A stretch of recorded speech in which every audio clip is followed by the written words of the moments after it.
세례문답을 계속해서 배우고 있습니다. 특별히 이제 사도신경 부분을 우리가 배우고 있습니다. 사도신경은 우리가 무엇을 믿는가에 대한 그러한 고백인데, 많은 사람 앞에서 고백할 수 있는 그러한 것들을 이제 고백하는 것을 말합니다. 특별히 사도신경이라는 그 내용을 가지고 우리가 예배 때마다 신앙 고백을 하는데, 그 사도신경을 통해서 정리해주고 있는 우리가 마땅히 믿어야 할 것이 무엇이고, 또 우리가 믿음으로 고백해야 되는 것들이 어떤 것들인지, 삼위일체 하나님에 대한 내용과 교회에 대한 내용, 그리고 종말에 대한 그러한 내용을 사도신경이 가르쳐주고 있습니다. 지난주에는 성부 하나님에 대한 내용을 배웠습니다. 전능하사 천재를 만드신 하나님 아버지를 내가 믿습니다. 우리가 예수를 믿는다라고 그렇게 흔히 이야기를 합니다. 그러나 우리는 예수님만 믿는 것이 아니라 성부, 성자, 성령, 삼위일체 하나님을 믿는다라고 고백하는 것이 더욱더 바른 표현이 되어질 것입니다. 그래서 먼저는 성부 하나님에 대해서, 성부 하나님이 어떤 분이시냐, 그분은 전능하신 분이라는 것을 나는 믿습니다 라는 고백을 우리가 사도신경으로 고백을 하는 거예요. 전능하신 하나님, 모든 만물을 창조하신 하나님이어서 그렇게 고백합니다. 천지 만물이 하나님에 의해서 창조되었다라는 것을 나는 믿습니다. 하나님이 온 세상을 만드셨습니다. 그리고 전능하신 분으로서 온 세상을 지금도 다스리시고 계신 그 하나님. 그런데 그 하나님은 아버지십니다 라고 고백하는 거예요. 하나님은 왠지 우리가 먼 것처럼, 가까이 하기에 어려운 것처럼 그렇게 느껴지지만, 하나님께서는 친히 우리의 아버지가 되어 주셨습니다. 그만큼 우리를 사랑하시고 가까이에서 함께 하시는 하나님, 전능하신 하나님의 그 손길이 날마다 아버지가 자식을 사랑하고 품고 챙기는 것처럼 그렇게 지금도 앞으로도 영원토록 우리와 함께 하신다는 것을 우리는 믿고 고백을 하는 것입니다. 그리고 이제 성자 예수님에 대해서 가르쳐주고 있습니다. 사도신경의 배경에 대해서 잠깐 설명하면서, 이단들이 나오게 되면서 그 이단들과 구분하기 위해서 내가 믿는 하나님은 어떤 하나님이신가 라는 것이 하나씩 하나씩 더해지게 되었다라는 것을 말씀을 드렸습니다. 그래서 특별히 예수님에 대해서 많은 이단적인 그런 주장들이 있어서 예수님에 대해서 특별히 많은 언급들이 사도신경에 있는 것을 보게 되는데요. 먼저 그 시작하는 부분에서 그 외아들 우리 주 예수 그리스도를 믿습니다 그렇게 고백합니다. 하나님의 아들이신 예수님, 우리는 그분을 구주라고 그렇게 고백을 하는데요. 마태복음 1장 21절을 보면요, 마태복음 1장 21절에 아들을 낳으리니 이름을 예수라 하라. 예수님의 이름을 미리 정해 주었습니다. 그런데 그 이름의 뜻이 무엇이냐 하니까, 이는 그가 자기 백성을 저희 죄에서 구원할 자이시니라 하니라. 예수라는 이름의 뜻이 자기 백성을 저희 죄에서 구원할 자라는 의미를 가지고 있습니다. 그래서 우리는 예수님을 믿습니다 라는 이 말 속에는 우리의 죄에서 우리를 구원해 주실 그분이라는 의미를 생각해야 돼요. 그래서 그분이 우리의 구주가 되시는데, 사도행전 4장 11절부터 말씀을 보시면요, 사도행전 4장 11절에 이 예수는 너희 건축자들의 버린 돌로서 진 모퉁이의 머릿돌이 되었느니라.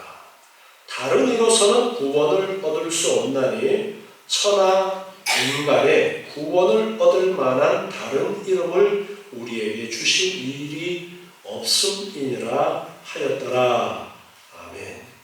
다른 이로서는 구원을 얻을 수 없다. 오직 예수를 통해서만 우리가 구원을 얻을 수 있다. 그래서 이제 우리는 예수님을 우리의 구주로 그렇게 고백을 하게 되는 것입니다. 그래서 그분은 우리의 구주가 되시는 겁니다. 오늘 읽었던 본문 디모데전서 2장 5절에도 보면 하나님은 한 분이시요 또 하나님과 사람 사이의 중보도 한 분이시니 곧 사람이신 그리스도 예수라, 그렇게 가르쳐주고 있습니다. 오직 중보는 한 분뿐이신데 예수 그리스도가 우리의 중보자가 되시는데 그분은 우리의 구주로 우리가 고백을 하는 것입니다. 그런데 그분에 대해서 예수를 그리스도라고 믿습니다. 예수님은 그리스도이시다. 당시의 시대적인 배경 속에 들어가 보면은 유대인들에게 있어서 예수님을 가르쳐서 메시아라고 그렇게 표현을 했습니다. 메시아는 그리스도와 같은 의미예요. 예수님을 메시아 혹은 그리스도 그렇게 고백을 했는데요. 예수님을 그리스도, 자, 우리가 예수님을 그리스도로 믿어야 됩니다. 그래서 사도신경에서 우리는 예수를 그리스도로 믿습니다. 구주로 믿습니다. 그분은 그리스도라고 했는데, 그리스도라는 의미가 기름 부음을 받았다라는 그런 의미이고, 그리스도의 상직이 있죠. 제사장, 선지자, 왕, 이 세 사람이 기름을 부어서 세우는 세 직분인데, 이 그리스도라는 말 속에는 이 세 가지 직분을 하신다라는 그런 의미가 있습니다. 성령으로 기름 부음을 받아서 그는 이 그리스도의 일을 위임받게 되었습니다. 누가복음 3장 21절부터 말씀을 보면요, 누가복음 3장 21절에 백성이 다 세례를 받을새 예수도 세례를 받으시고 기도하실 때에 하늘이 열리며 성령이 형체로 비둘기같이 그의 위에 강림하시더니 하늘로서 소리가 나기를 너는 내 사랑하는 아들이라 내가 너를 기뻐하노라 하시니라. 이처럼 예수님께는 성령이 충만하게 임해서 이제 그리스도의 사역을 하게 하십니다. 그런데 오늘 본문에서 예수님에 대해서 어떻게 표현하고 있냐면 그리스도 예수는 사람이시다, 그렇게 말하고 있습니다. 사람이시다. 기독교 초기에는 예수님에 대해 많은 논쟁이 있었어요. 그래서 예수님이 사람이냐 하나님이냐 라는 많은 논쟁이 있었습니다. 성경의 구절들을 한쪽 부분만 보면 오늘 읽은 디모데전서 2장 5절에도 사람이라고 했으니까 예수님은 사람이야, 우리의 구주 예수님은 사람이야, 이렇게 생각할 수 있는 거예요. 그런데 한 구절만 보면 안 되고 성경은 전체를 보는 눈을 가지고서 한 구절을 봐야 된다라고 했어요. 그런데 다른 부분에서는 또한 하나님이시다라는 것을 분명하게 우리에게 말씀을 하고 있는 것입니다. 그래서 이 예수님에 대해서 많은 논쟁이 있어서 그래서 예수님이 사람이냐 하나님이냐 이런 논쟁 속에서 성경에서 말씀하신 대로 우리는 예수님에 대해서 알 수밖에 없습니다. 그래서 예수님에 대해서 하나님이시고 또한 완전한 하나님이시면서 또한 완전한 사람이시다라는 그런 고백을 하게 되어지는데요. 그 예수님께서 세례를 받으시고 올라오실 때 우리는 사람 예수만을 생각할 수도 있습니다. 그런데 예수님은 항상 이 땅에 사람으로 오시면서부터 그 이전에는 하나님으로 계셨지만 사람의 몸을 입고 이 땅에 오시게 되는 그 순간부터는 사람이면서 또한 완전한 하나님으로 계시는 거예요. 그래서 예수님께서 세례를 받으실 때도 하나님이시면서 사람이신 그분이 세례 요한에게 세례를 받으실 때에 성령이 그 위에 임하셔서 하나님이시면은 굳이 성령이 임하실 필요가 없죠. 그런데 또한 예수님은 사람의 육체를 가지고 사람으로서 계시기 때문에 그 위에 성령이 임하셔서 사역을 감당하도록 이끌어 주시는 거예요. 누가복음 4장 18절 보면요.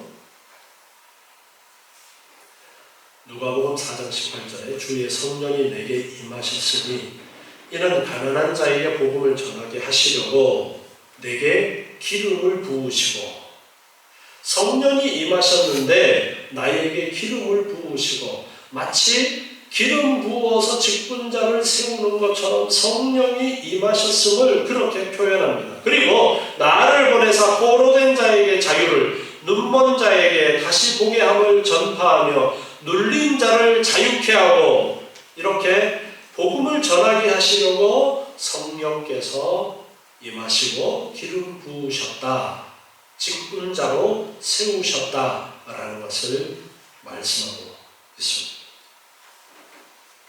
그래서 예수님은 그리스도로 기름 부음을 받아서 선지자의 일을 하시는데 선지자의 일은 하나님께서 주시는 말씀을 받아서 계시하심으로써 선지자의 일을 감당하게 되어집니다. 신명기 18장 15절에 보면은 신명기 18장 15절에서 예수님에 대한 예언인데요. 내 하나님 여호와께서 너희 중 내 형제 중에서 나와 같은 선지자 하나를 너를 위하여 일으키시리니 너희는 그를 들을지니라. 자, 모세가 지금 이 신명기에서 하나님께서 주신 말씀들을 다시 정리해서 가르쳐주는 가운데 이런 말씀을 했어요. 이것은 성령의 감동한 가운데 예수님에 대해서 예언을 한 것이었습니다.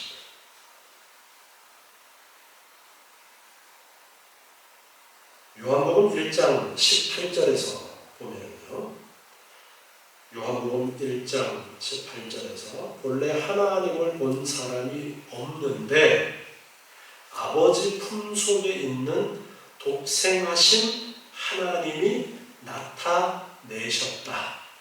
독생하신 하나님이 나타내셨다. 자, 예수님에 대해서 독생하신 하나님, 분명히 또한 하나님이라고 말씀을 하고 있습니다. 그리고 그 예수님께서는 선지자들이 하나님께 말씀을 받아서 계시의 말씀을 전했던 것처럼 예수님께서도 이렇게 하나님의 계시를 나타내시고 증거하시는 선지자의 일을 감당하셨던 겁니다. 그리고 또 기름 부음 받은 자로서 제사장, 대제사장으로서 예수님께서는 자기 몸을 제물로 드려서 제사를 드려서 우리를 구속하시는 그 일을 예수님께서는 감당하셨습니다. 감당하셨습니다.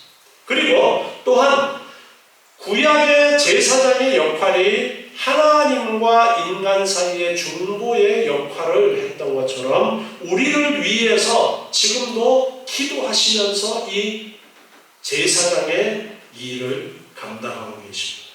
그리고 왕으로서의 일을 또한 하셨는데, 왕으로서 우리를 말씀과 성령으로 다스리신, 그리고 우리를 보호하고 보존해 주시는 은혜로서 우리의 왕으로서 우리를 다스리십니다. 그래서 그리스도라는 그 이름이 예수님에게 합당한 이름이 되어지는 것입니다.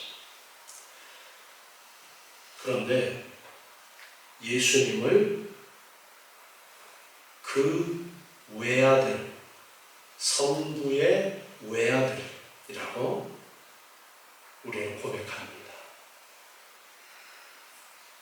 성경이 독생하셨다라는 것을 분명하게 말씀했죠. 요한복음 1장 18절에도 독생하신 하나님이 나타내셨다라고 했습니다. 그런데 우리도 하나님의 자녀인데 특별히 왜 예수님을 가르쳐서 하나님의 독생자라고 부르느냐? 자, 우리는 하나님의 양자들이죠.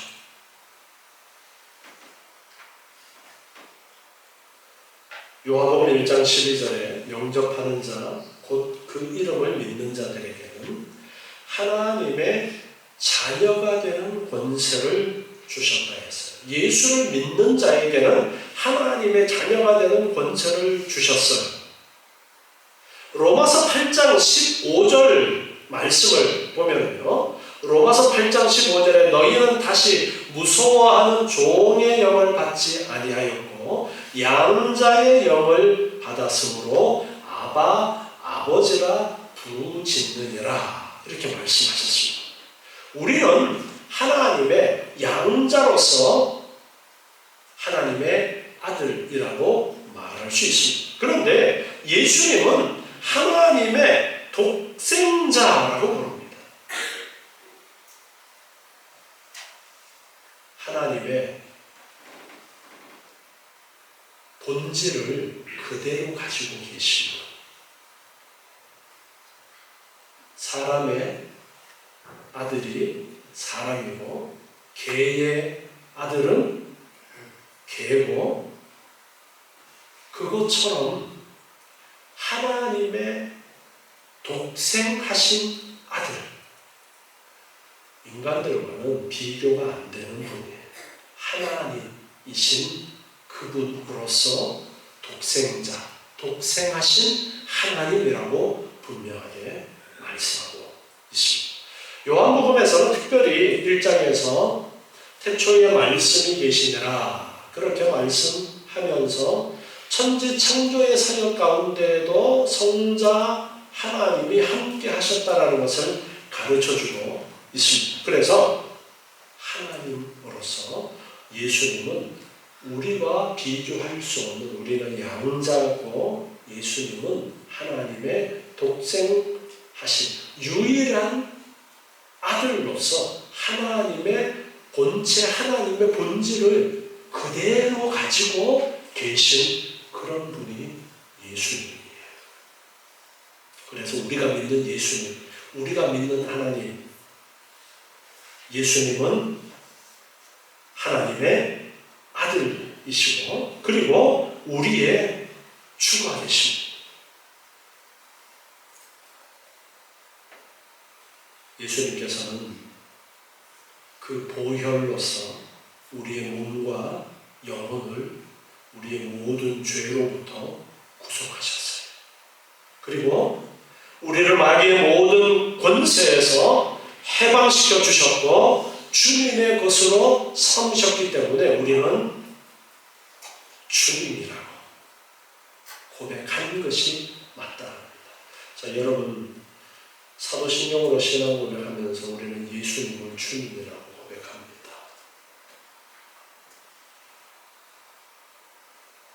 주님 앞에 우리가 주님이라고 고백했으면 누구의 뜻대로 살아야 되는 거예요? 주인 대신 주님의 뜻대로 살아야 되는 거죠. 주님의 뜻대로. 사도신경으로 신앙 고백하면서 그냥 넘어갈 것이 아니라 이 의미를 우리가 생각해야 됩니다. 주님, 나의 주님. 하나님의 아들이신 예수님은 나의 주님이시고 예수이시고 그리스도이시다. 그런 고백이 입으로 하는 고백이 아니라 진정 내가 믿습니다. 그것을 내가 믿는다라고 공개적으로 나는 이런 예수님을 믿는다 고백할 수 있어야 되는 것입니다. 그리고 이어서 사도신경에서 언급하고 있는 것을 보면요, 성령으로 잉태하셨다. 그리고 동정녀 마리아에게 나셨다라는 것을 말씀하고 있습니다.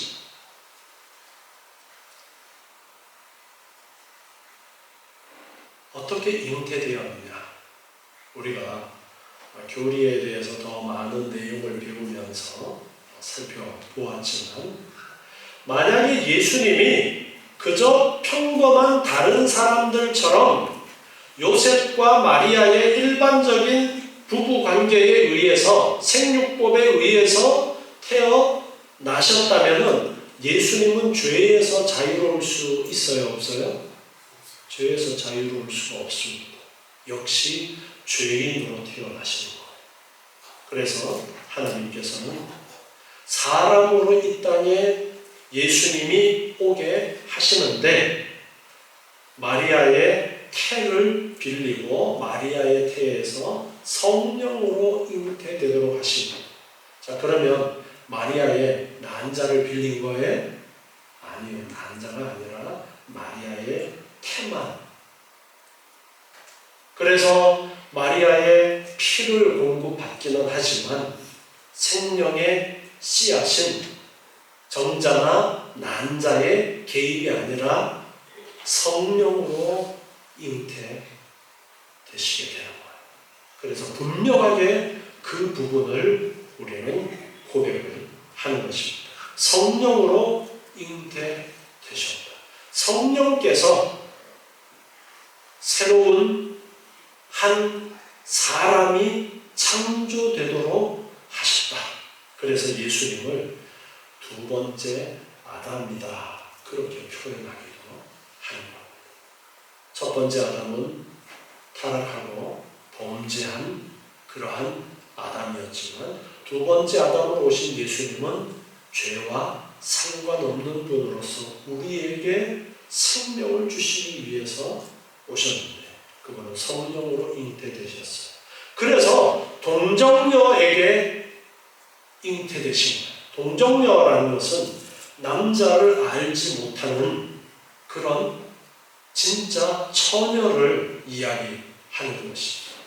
그래서 동정녀 마리아의 태에 성령으로 잉태되어서 태어나심으로써 죄와 상관없는 사람, 아담과 하와의 죄와 상관없는 새로운 사람으로 그렇게 이 땅에 오시게 되어지는 것입니다. 우리 그것을 믿는다라고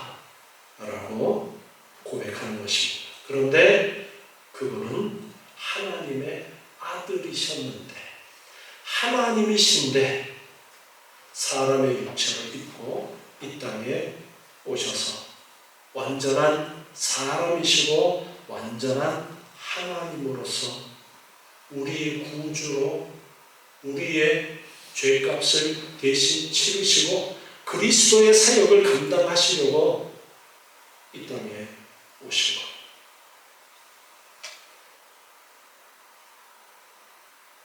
이 모든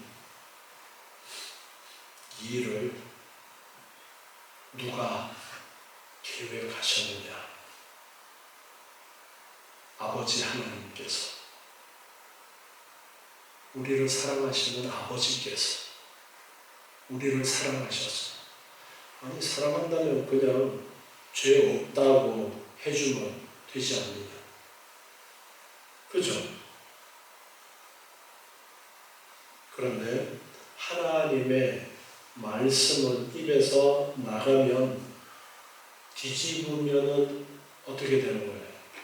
하나님의 말씀은 뒤집혀지기도 하는구나. 그렇게 되는 거예요.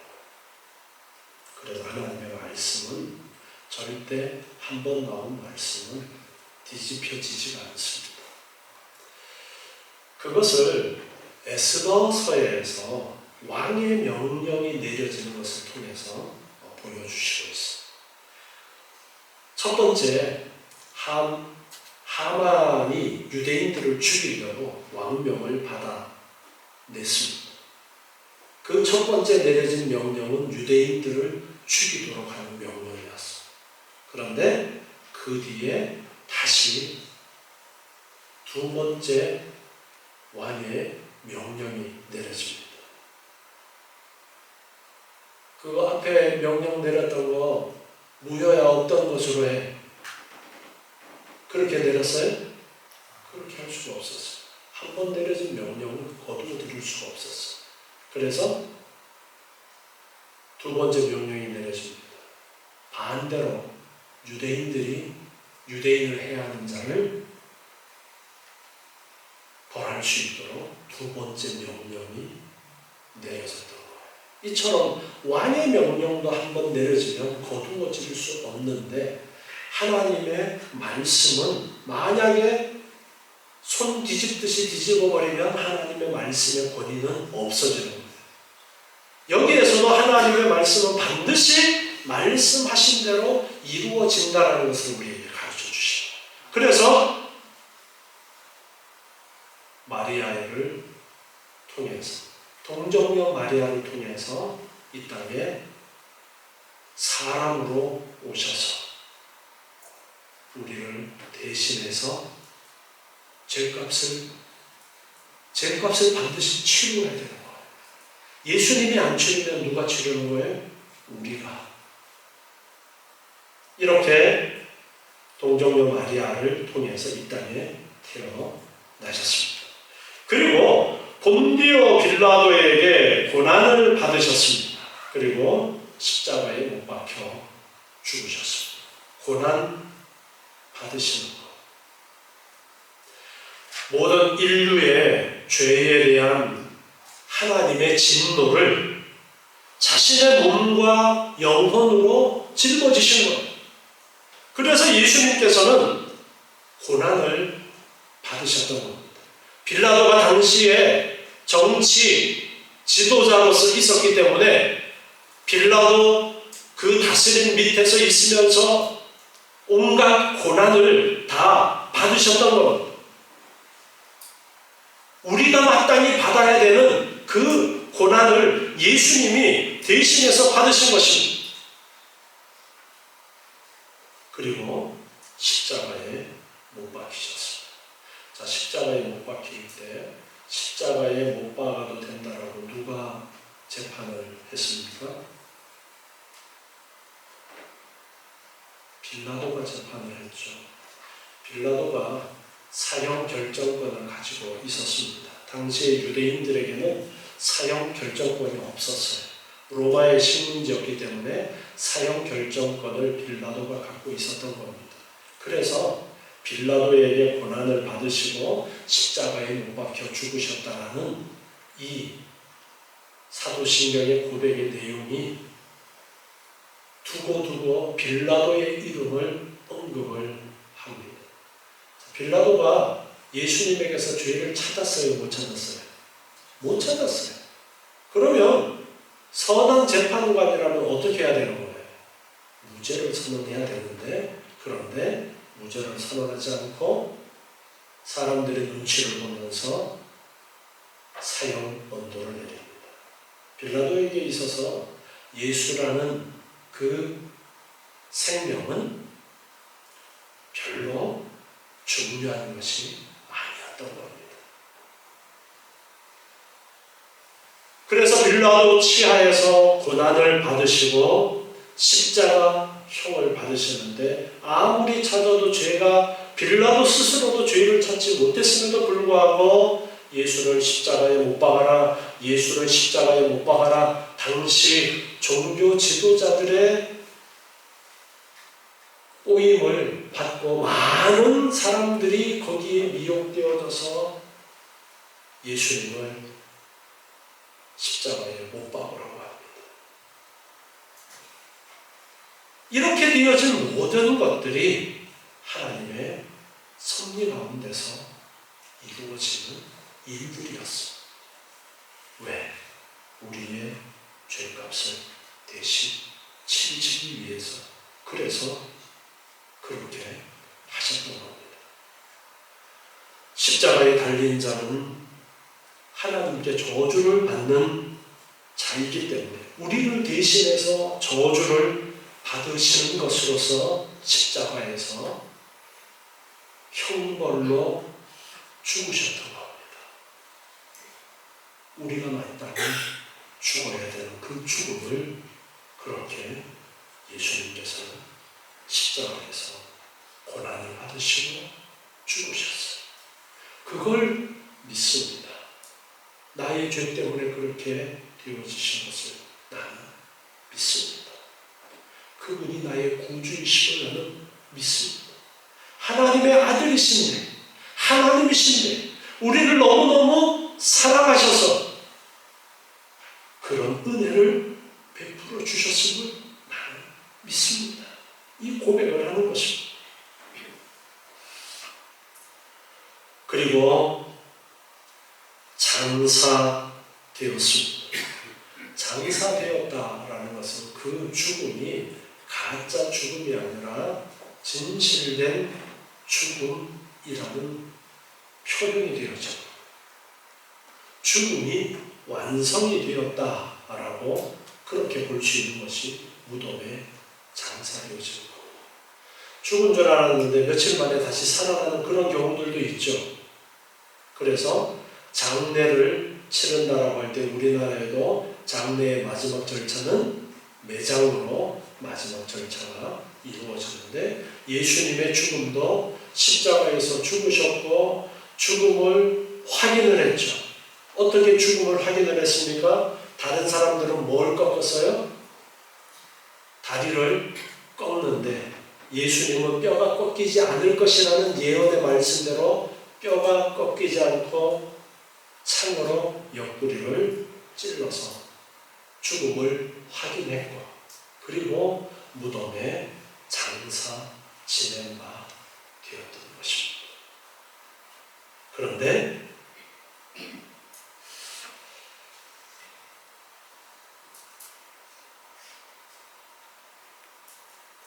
옛날 사도신경에는 있는데 지금의 사도신경에는 빠진 부분이 있다라고 제가 사도신경에 대해서 얘기할 때 했었죠. 음부에 내려가시고 혹은 지옥에 내려가시고 라는 부분이에요. 자, 이 음부에 내려가셨다, 지옥에 내려가셨다라는 부분을 가톨릭에서는 다른 것으로 해석을 해서 이용을 하면서 연옥 교리로 그렇게 연결을 하는 경우가 있다 보니까 그런 오해의 소지를 없애기 위해서 뺐는데 그런데 거기에는 아주 중요한 의미가 있다는 것을 우리가 알아야 됩니다. 자, 죽음이라는 것, 제가 죽음에 대해서 설명할 때 죽음을 세 가지로 이야기를 했었죠. 첫 번째 죽음은 영적인 죽음. 이 영적인 죽음이라는 것은 아담과 하와가 선악과를 따먹고 나서 하나님과의 관계가 멀어진 것. 이것이 바로 영적인 죽음이라고 했죠. 두 번째 죽음은 육적인 죽음. 우리의 육체에 숨이 끊어지는 그 죽음을 이야기합니다. 대부분의 죽음이라고 하면 거기에만 초점이 맞춰지다 보니까 예수님의 죽음에 대해서도 거기에만 초점이 맞춰서 우리가 죽을 것 대신 죽으셨다. 그렇게만 끝내는데 그런데 하나님께서 말씀하셨던 선악과를 따먹으면 정령 죽으리라는 그 죽음은 육체의 죽음만을 이야기하는 것이 아니었어요.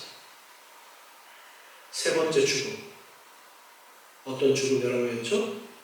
영원히 지옥의 형벌을 받는 것.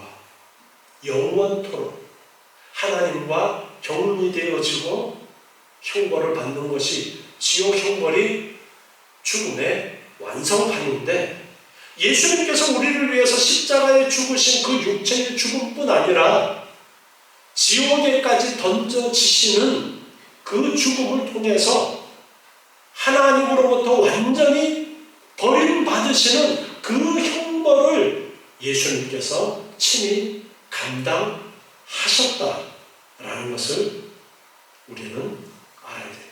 그래서 이 지옥의 모든 두려움과 지옥의 형벌로부터 우리를 구해내셨다라는 것을 우리는 알아야 돼요.